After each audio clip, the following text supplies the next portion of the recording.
Bu şəxs yazıb ki, TikTok olmasa bunlar hardan qazanacaqdı, maraqlıdır. Bunlar deyəndə sən məni hansı insanlarla eyni kateqoriyaya qoyursan onu bilmirəm. Çünki inanmıram ki, sən bugünə qədər görmüsən ki, mən TikTokda canlı açım, girim, kiməsə deyim ki, mənə hədiyyə atın, nə olar? Və yaxud kart qoyum deyim ki, mənə pul atın və yaxud kart qoyum deyim ki, mənə pul atın, mən gedib kiməsə yardım eləyəcəm. 80%-ni qoyum cibimə, gedim 20%-dən kiməsə yardım eləyim. Belə bir vəziyyətdə görmüsən mənim, deyirsən ki, TikTok olmasa bunlar pulu hardan qazanacaqdı? Mənim işim var, peşəm var, marketoloqam, müxtəlif şirkətlərlə işləyirəm, TikTok olsa da işləyirəm, olmasa da işləyirəm. Belə baxanda mənim TikTokda axır vaxtlar baxış sayılarım aşağı düşüb, çünki tez-tez videolar paylaşa bilmirəm. Careers Az proyektim var, orada tam təmənnasız olaraq gənclərə xarici təhsillə kömək eləyirəm.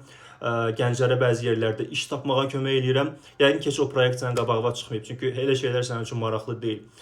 Amma mənim üçün maraqlı olan bundan ibarətdir ki, sən əsl o insanlar var ha, TikTok olmasa onlar pul qazana bilməzlər. Gedib bəlkə də bunu onlara yazmırsan. Hansılar ki, bomba oğlan kimi tanıdığınız qaqaşlar var ha, TikTokun hesabına indi adam olublar, heç kimi saymırlar. Əgər sən mənim xarakterimi bilmək istəyirsənsə, məni həyatda tanıyan insanlardan öyrən. TikTokda öyrənmə. TikTok mənəviyyat axtarmaq yeri deyil. Nə də ki, mən o kişilərdən deyirəm ki, üzr istəyirəm ifadəmə görə, dilənçilik eləyim. Və eləyənləri də kəskin şəkildə qınayıram. Sizin kimi insanlara görə Azərbaycanda savadlı gənclər öz güvənləri yoxdur. Savadlı deyəndə mən özümü nəzərdə tutmuram, ha, yanlış anlamayın. Müxtəlif gənclərlə işləyirəm, müxtəlif yaş qrupunda gənclərlə işləyirəm. Öz güvənləri yoxdur sizin kimilərə görə. İnsanlara qiymət verməyi bacarım. Bugünə qədər mən mənəviyyatımı da qorumuşam, tərbiyəmi də qorumuşam bu platformada.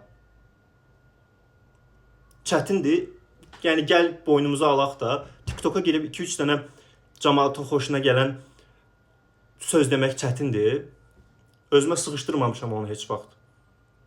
Qurban olaram filan kəsə, qurban olaram filan kəsə, dürüstlüyümü qoruyub saxlamışam. Yazdılar ki, kənd çolpası yeyirsən. Yazdım ki, kənd çolpası yemirəm də gündəlik həyatımda. Yalan danışmağı özümə sıxışdırmadım, izləyicilərimə sıxışdırmadım. Halbuki video çəkənlər var da, yazırlar ki, qurban olaram kəndimizin çolpasına, qurban olaram. Bilirsiniz də, bu asandır belə şeylər danışıb, cəmaatın xoşuna gələn populist çıxışlar eləyib, burada baxış sayı almaq. Dürüstlüyü, daha doğrusu qeyri-dürüstlüyü belə mən izləyicilərimə sıxışdırmamışam. Amma sən gəlib bura gör nə yazırsan. TikTok oldu, olmadı, mən boş qalan insan deyiləm. Gir mənim səhifəmdə, mənim hekayəmi paylaşmışam orada slayd şəklində. Bax, gör mən haralardan gəlmişəm. Nə də ki, göstəriş eləməklə mən aram yoxdur. O bahalı avtomobillər, bahalı evlər, onu lazımdırsa paşasını eləyərəm mən. Heç onu özümə sıxışdırmamışam. Halbuki sənin o bomba oğlan kimi tanıdıqların eləyirlər. Hansı ki, sənin o bahalı influencer kimi tanıdıqların, nəysə, indi bəzi şeylər var ki, mən onu desəm, deyəcəksiniz ki, qeybət qırır. Amma mən marketoloqam və dostlarım da marketoloqdur. Influencer agentliklərindən çoxlu dostlarım var. Onlar mənə nələr danışıblar da o influencerlər haqqında, onların ərləri haqqında. Ərləri gedib restoranda arvadın səhifəsini göstərir ki, mənim arvadım influencerdir. Ona deyəcəm paylaşsın, mənə yeməyi pulsuz ver. O bomba oğlan kimi tanıdıqlarınız. Azından düzgün insanlara düzgün qiymət verməyi bacarın. Ki, düzgün olmaq istəyən insan bu ölkədən qaçıb çıxıb getməsin. Çünki mən özüm kimi nə qədər gənc tanıyıram ki, artıq bilet almağa hazırlaşır ki, çıxım gedim, cəmaat mənim qədrimi bilmədi. İnsanlara düzgün rəftar eləyin.